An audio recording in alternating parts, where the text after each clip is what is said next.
Hello humans and welcome Hello. to this bonus episode of Audioface. We are going to be reviewing, not really reviewing, but kind of previewing and going back into the history of Coldplay. Yes, as their Everyday Life is being released. Yes. Their studio album. Latest album. Yes. It's like their 7th, their 8th maybe? Something like that, yeah. Yeah, and we are going to be talking about that album soon, as we do on Audioface, as is customary, but also as is customary, we're going to talk about the history of Coldplay, and this is going to be really funny because actually we've talked a lot about Coldplay I've in said passing it a lot. on Yes. these 130 or so episodes of Audioface that we've done when all is said and done. Yes. And you've mentioned Coldplay a lot in passing, but we haven't really gotten into like the big details. We haven't been able to super talk about them that much until they've released an album. So now we can actually make a bonus episode so that way you can get the ideas of why I love and hate them. Yeah, and this is going to be really interesting because this is going to be definitely one of the ones that you'll lead in, because I definitely have like little peaks and valleys with Coldplay and what I like, but my position of Coldplay is as someone who has heard them from the mainstream but doesn't like them as a mainstream artist. Like I like their older stuff, if that makes sense. It will make more sense to the listener as we go in. But first, this is Audioface, so make sure you follow us on Twitter and Instagram at AudiofacePod so you can get all the music news and reviews and stuff that we post throughout the week, little clips of the episode. We're on YouTube at youtube.audioface.show. Our regular website is at audioface.show, which you should check out. And make sure you're subscribed, of course, to the podcast, because then you get all of the episodes we're doing in addition to Coldplay. We did a bonus on Beck. We're going to be reviewing both in a future episode. We're going to have a bunch of episodes coming out for the rest of the year, so just subscribe. Make sure it's cool. And now let's go into Coldplay. So, Coldplay are an English rock band, naturally, because usually very good bands come from England. That's Make good just stuff. How it fucking works. They formed in London in '96. The band members are Chris Martin, which there's a lot of people know who Chris Martin is. He does vocalist and piano, guitarist Johnny Buckland, bassist Guy Berryman, and drummer Will Champion. Those are the members of a one-set Coldplay. Their first studio album was Parachutes in the year 2000. Distant future, the year 2000. And we also love to talk about bands as they as they evolve through their names. So they went from Pectorals. Pectorals, yeah. Yeah, to Starfish. Yeah. Then the Coldplay. Then the Coldplay. It's funny, I love seeing how bands always change their names constantly until they become the one they're named. Until Coldplay was Coldplay, like 1975, they went through like 45 different names. Radiohead were on a Friday before they were Radiohead. Yeah. Speaking of Radiohead, they were influenced a lot by Radiohead in the early work. They said that, Chris Martin in interviews and said that OK Computer, Kid A were albums that he thoroughly enjoyed and really were stuff that influenced a lot of his work, which you could hear in the earlier works. You can absolutely tell that in the especially in first Parachutes. albums, So Parachutes, which was in 2000, was their debut album, and it pretty much exploded from the day it was released because of a certain song, Yellow, which really amped them up to get to kind of early stardom, which doesn't happen too often with bands. Arctic Monkeys, that happened with their first album, but it doesn't happen too often. But anyways, this is an amazing album for the year 2000. 2000 is one of those years, again, even number year, where there's just albums that come out. That's ridiculous. Kid A was also released in 2000.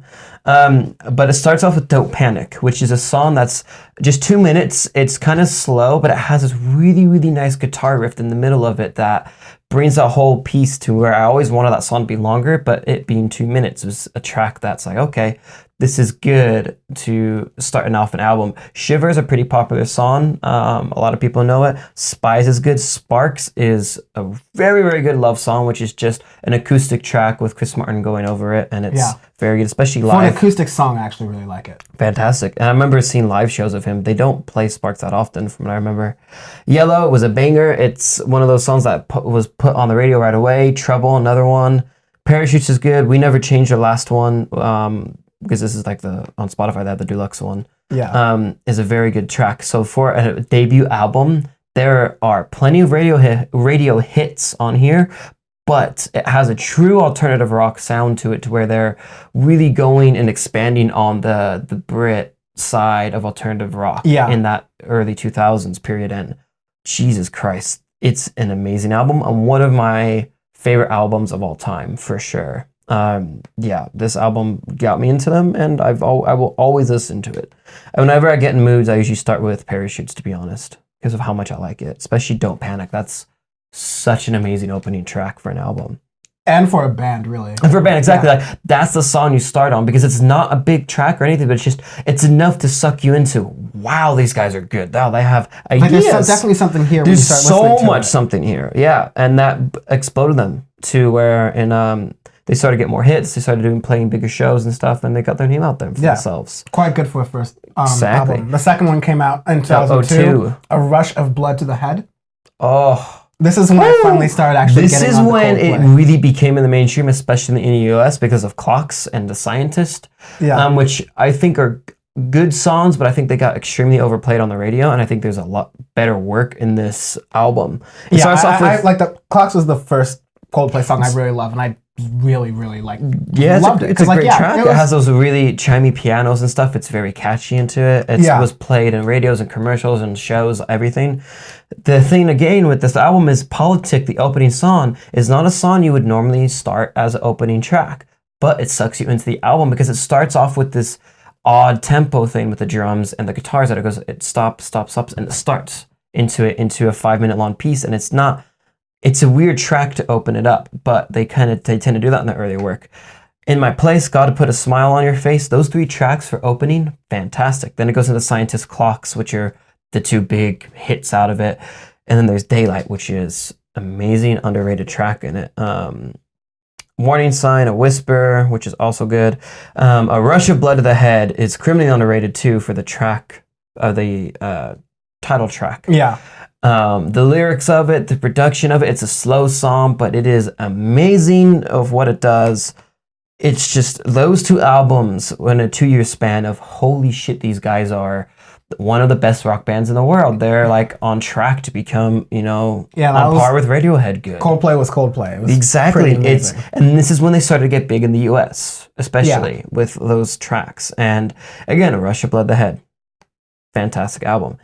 X and Y to me was a little bit slower of a start. Like it took me a while to like X and Y. It came out in 2005, so 3 years after it. This is when now they've become bigger. They've started to get a little more notoriety, more play around the world. They're starting to sell out shows and everything. They're not just opening up for bands, because I know actually Coldplay opened up for Radiohead a couple times. But anyways. Nice pairing. Dude, that would have been an amazing show to go. If you went to 2000, the Kid A tour, and you saw Coldplay and Radiohead back to back, like, damn. That's shit you don't forget. So it starts off with Square One, which is a kind of a slow song again, but to me it didn't really suck you into it. What If is a track I wish they swapped those for the opening for X and Y. I really like What If.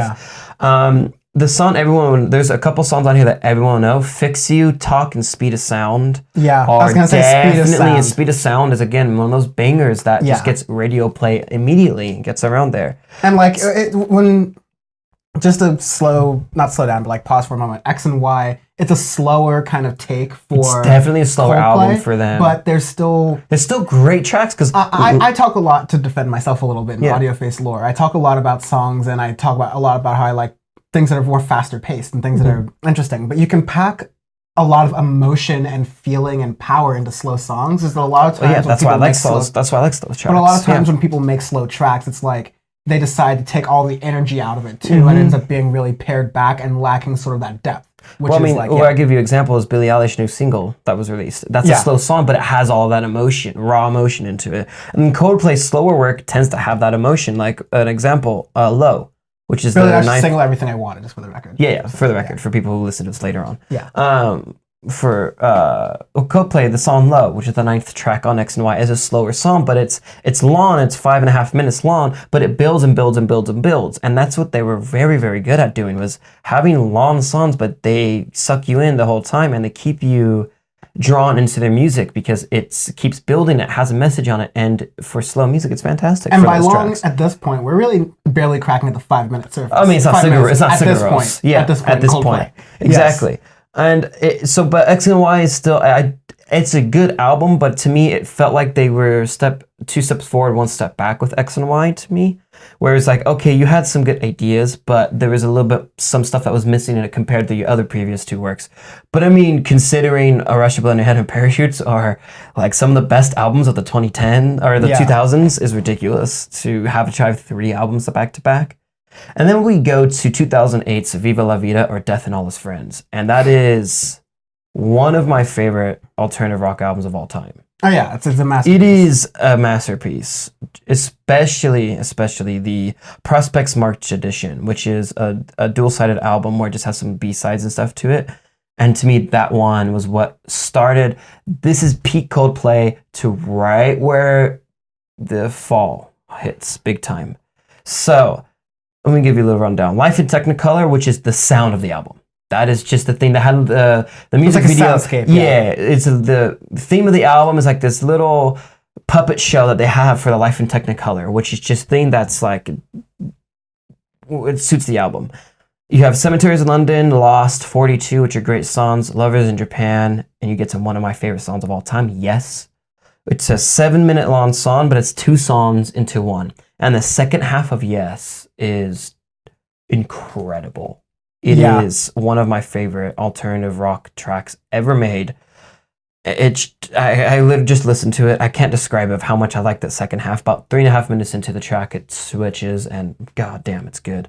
It's phenomenal. And then you have Viva La Vida, which is the track that extremely blew up, and to me was very overplayed. I didn't even think it was that great of a track. Even for me, like so at this point, I was very much of a passively Coldplay fan, and so like most of my entrances into Coldplay were all of like the big hits. Yeah, exactly. Even I was like, okay, Viva La Vida's been being played too much. It is. I compare it to like being the kind of Muse fan who like listens to Muse, likes Muse, and then it's like, okay, Uprising. Uprising, exactly. Uprising has been played too much. That's what happened with Viva La Vida. Violet Hill's another big song that happened on it. One song that is very criminally underrated is Strawberry Swing. Strawberry Swing is very good. It's such a good track. It's super uplifting, happy, and it's just good.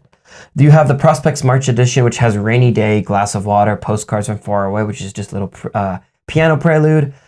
It's great what they did, but then they had a Lost with Jay-Z, and that was when exclamation points popped in my head of ooh, when you know when you were playing anime and you get exclamation points of ooh, whoa, attacker. So it's like when attacker nears, I was like, oh, okay, what is this with Jay-Z? All right, you're starting to venture into territory here, and really good, right? It was okay, but when Jay-Z's part was whatever, and then you have Lovers in Japan, the Osaka Sun mix, which is amazing. Nice. So Viva La Vida, you have 4 albums right now, which are amazing. But then you have Milo Xylo in 2011, where they take the car, they rip the brakes out of it, and their tires, they run over tracks that just explode the rims, and now they're running on rims, and they're still trying to drive that car. Running on rails. They're running on rails. This is when they sold out.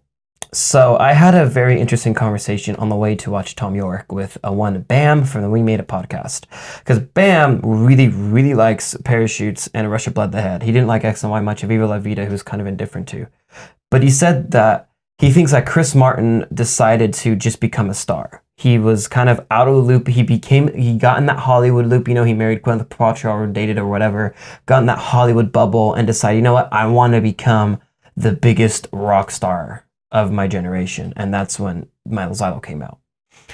And you can definitely hear it, because this is now Milo Xylo, Hurts Like Heaven, Paradise are all these really big pop anthems. Before, they never went into pop. It was always like indie. The pop was always like kind of accidental. It was accidental. These songs are really good. They worked well as pop. It's like Muse, where it's the alternative rock, which just gets played and put in a pop category, but it's not really pop. They're more in the indie alt rock scene of true indie alt rock, which is not, you don't get that often now unless you become hipster. It was really rooted in it. Like they started in 2000 when it was like just kind of blossoming on the scene. It wasn't until like when some of their albums like 2002, 2006, and 2007 when that sort of genre of like this is back to basics alternative rock was really back on the scene, and like that was really when it had its stride, and so alternative rock was just like charting a lot because that was the thing. But the Paradise is what really started to show me, oh no, they're going for radio hits, because that song blew up on the radio and it was overplayed again, but it wasn't good. It felt too manufactured. It's super by far. This is like where Coldplay just starts to sound manufactured and shit. And everything is manufactured on this album. You have Princess of China with Rihanna, Every Teardrop is a Waterfall, Don't Let It Break Your Heart. All of those tracks are completely pop manufactured. And I remember listening to this album, I try to like it. I remember I was like in denial low-key because of how much I liked Coldplay. I was like, I can like this, I like this, I'm telling you it's good. I remember talking to Justin before, I'm like, this album's good, this album's good. A year later, I was like, dude, I was in straight denial. Like, I can't listen to this anymore. This is bad. It's just not good. Yeah, then that's when they sold out right there. And then you have in 2014 Ghost Stories, when it's like, dude, yeah, that's it. They lost their touch. They completely lost their form and everything of good about them. There's nothing from that album because you have True Love, which is a garbage fucking track. Except that song I remember is hot garbage. Oh, bad. You have decent tracks in there actually, because The Sky Full of Stars and Magic aren't that bad. Like actually, Magic is a decent track for me. Sky Full of Stars is manufactured, but I can listen to it and not want to, gouge my ears out. The rest of the album, hot garbage. I remember this came out in 2014, and I remember a couple big Coldplay fans telling me, yeah, I don't like the direction they're going. And that's big that's a big thing for, big stand to say. Yeah. So it'd be like me saying, Notes on a Conditional Form comes out from 1975, and I go on audioface saying, I don't like the way they go. Like, that's heartbreaking for me, and that's heartbreaking for a lot of Coldplay fans, and that's what I felt like. That's heartbreaking for me, waiting for those Dirty Hit checks. I'm right, Dirty Hit. Come on, give me the monies. So this is... So like, here we are, just to like flag plant ourselves. We're 14 years into Coldplay's career. Exactly, and they pivoted hard. I mean, like, the pivot was closer to around 10 years then, when Bam's Hypothesis, which you're like kind of leading into, which I think is kind of justified. I think it's very justified. Coldplay was reaching the peak of fame, but they're also like... They got in that bubble. People's worst moment, I think, is when they have seen the fame, they've seen the rise, and they feel it's starting to slip away. Because then a panic starts to set in. The same type of panic that made them hungry and made them want to have that sort of career. Had the same thing, in a way. That same sort of like panic, or that same sort of like drive. Panic is a really good song from them too. Okay, but listen, that same sort of drive that makes you hungry when you're starting out as a musician also makes you hungry when you feel like you're losing that stature. And so they just went super by the book. They went super generic. All that sort of like alternative rock experimentation. It's sort of you almost even question, was it there or were they just doing what was matching the times? Because now Coldplay's really good at what's safe and what's matching the times. Yeah. It just so happens that they happen to be safe and matching the times when they were the first to do it at a really good time. I don't think they weren't safe then, because their albums were always different compared to a lot of alternative rock at the time as well. But like it was still like alternative rock. Whereas now is like it's like all of their first two albums especially, where they were doing it for the music big time. Because they're like, this is what we make, this is what we like. Because their opening tracks are not how you start albums to get people to like it, really. And even though their bangers are in the middle of the album. Like, it wasn't at the beginning of stuff like a lot of people do to do it up. To me, it was right where Viva La Vida is when they started to do it to make good music that's popular. But it was still good. Until Milo Zylo was when they made it for fame. Right. Especially so it's definitely like a twist and a shift in time. Definitely that was that starts fame. Around like 10 years in, but it's definitely apparent 4 years in. Yeah, and for like in Ghost Stories, I remember seeing a Target commercial of Chris Martin playing. I'm like, oh my god, what kind of indie artist would go onto Target to promote their record? Target. Like, that is. Which then brings us to A Head Full of Dreams. Oh, fuck me. If you do a song with the Chainsmokers, you need to stop. Even though that's not even on this, but that's this era. This is now the era of colorful Coldplay, as I like to call it, where Chris Martin just likes to go on stage and have people throw colors at him because he thinks it's cool and trendy and he wants to be hip even though he's old. And he thinks it's like fun and playful. Exactly. What is it? Adventure of a Lifetime is a decent song, actually. Because really it has that guitar riff. I'm like, you know what? I can see some of the old Coldplay into the new Coldplay. I can deal with this. But then there's Hymn for the Weekend, the third track, which is just hot garbage, awful. It's song. Like that. It's like it gives that little tease because I remember Adventure of a Lifetime. Yes, of course, it was extremely poppy. Yes, of course, Coldplay was leading into it, but like it was a fun, playful song. Yeah, and I was like, okay, maybe it won't be as bad as. I think it even like got a lot of play for the Olympics and everything. But then like. Because it's 2015 and then 2016. Yeah. And definitely got a lot of play for the NFL, but like... It just did in general, and then just the rest of the album is bad. I will say... Really, really bad. There was this song that was really small, but it was sort of an intro that I kind of like Kaleidoscope. Kaleidoscope? That's sort of interesting. It's a short little track. Yeah, it's definitely not like meant to be a song as is per se. No. Which is really sad. And then that's when they started going around with different artists, really, and... they super sold out then. It's sad from seeing artists making very good music to now being just these pop anthems and doing whatever it is to make money, pretty much, and get famous. And their latest single, which is Orphans, for their album that's going to come out next week, it's not good.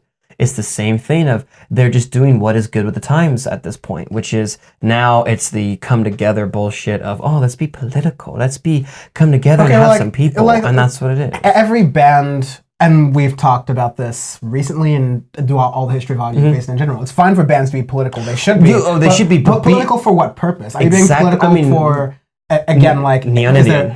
But yes, but like not to date this podcast too much. Yeah. And anytime... from Kendrick Lamar to anyone making like a big political statement in music, there's that for a reason because it's timely, and then there's I'm making a political statement because everyone's saying something about politics, saying something about it. And yeah, Coldplay comes with this like it's very much the stereotypical an English band going into like Africa or the Middle East, a country that they've thoroughly fucked up throughout history, and finding some children around to make a really nice video to make it seem like everything's better now. Like, pretty much. It's kind of like one of those things. But I mean, granted, they did have politics in their songs before, but it was about actual things that matter and not just about things that are... the song Politics. I mean, like the song like Orphans and Arabesque, they're about things that matter, but the way the delivery is very like ham-fisted. Exactly. As opposed to like being within the song and being not like Love If You Made It style. Right, but even like Love If We Made It can be like very kind of, it's the line of subtle and not subtle. Exactly. Like it works as a song, but it's very in your face with the lyrics that's shouting as a mantra. Coldplay did the alternative rock thing of it's more like they're creating a story and a motif, and within this motif are little bits and pieces that remind you of the contemporary fucked up world. And that's kind of like a better way to do it because a lot of music people approach as a form of escapism, but if you make that escapism filled with little moments that remind you of life, then you can kind of learn lessons from it in a way that's a little bit more distant, so you don't feel like you see that in rap all the time and stuff. But there's a way to do it that's very poppy, that's like less about trying to put art in it and trying to put a show to it and trying to make a point to it, and more the song exists to express the point that I am being political in a song so that everyone pays attention to me and knows that I'm doing this. Like, hey, Coldplay's making a statement. They did that one song about that one thing, so they kind of know about it, but it's not really well thought out, nor is it like necessarily the artist speaking from that kind of thing, because they haven't felt any kind of oppression really ever as being white English dudes, but definitely haven't since like the 2000s they were just coming up. Now they just totally speak from the ivory tower. So instead of just making art, they're kind of making the stuff that talks down and doesn't feel unique. And it goes back to, sorry to go on this long rant, I promise I'm done. But it goes back to them making music, what it feels like is they're making music that's a copy of what they see. Not necessarily making music that comes from them. And they've done that since basically 2011 on onward, or like 2008 onwards, because Viva, Vida, you can argue about that. But it's a travesty of what they've done. Yeah. Really and I think that was a great point brought up by Bam, where Chris Martin, I think, got really fame hungry, and to the point where he's like, hey, I'm going to make all these cameos in different little TV shows and other things of, look at all these people around me. Like, oh my God, Chris Martin's here. He wanted to be like Bono style of fame and stuff. But I mean, U2 still made a lot more good music than Coldplay has. Yeah. So, and yeah, it's sad because I will listen to their first 4 albums pretty much for the rest of my life because they're fantastic. The rest of their work is it's travesty, and that's why we have an award named after them called the Coldplay Sold Out Award for the most sellout part in music. Yeah. Because this is the most obvious example of it. And the specific way is that like some sellouts like. Part of the award is for specificity and how obvious it is, but also it's kind of how much it lets you down. Exactly. It should be really the Coldplay Let You Down award, to be honest.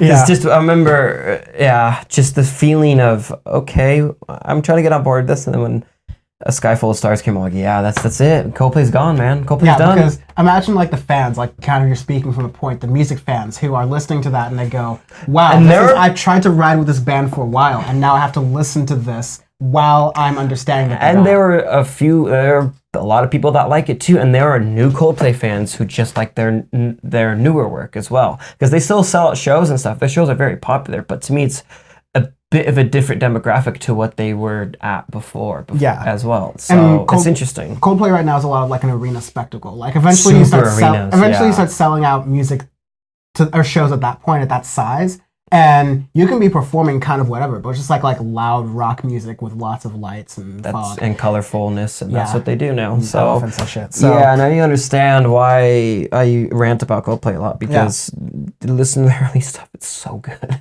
God damn. It's a shame, definitely, when it helps to be a music listener, or if you're just getting into music, go into the old discography of a lot of artists. Just understand it. Listen to the albums all the way through. Understand it so you can understand that context, but you'll find the gems in there. Sorry, exactly. No, I say that's what you should do with a lot of artists that we bring up as well on the podcast that like maybe they haven't released an album for a long time.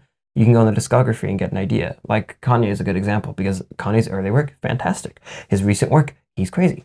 And it's another, to tie things up, that's kind of the interesting thing about what fame does to people. It really is. When it ends up being like art is trying to sell itself as something else. There are some people... Through fame. Exactly. There are some people who take fame and go up that ladder, and there's other people who kind of shy away from fame and stay true to themselves. Tom York is a perfect example of that. He doesn't give a fuck what people think about him. He just makes music that he likes to make. That's why we like him so much. And that's why he's God. Anyways, this has been... I am a god. This has been the special edition of Audio Face. People really like these episodes, not just because it talks about like us and what we do within music, but you can get like kind of a really quick bite-sized history of bands that people are really into and really enjoy.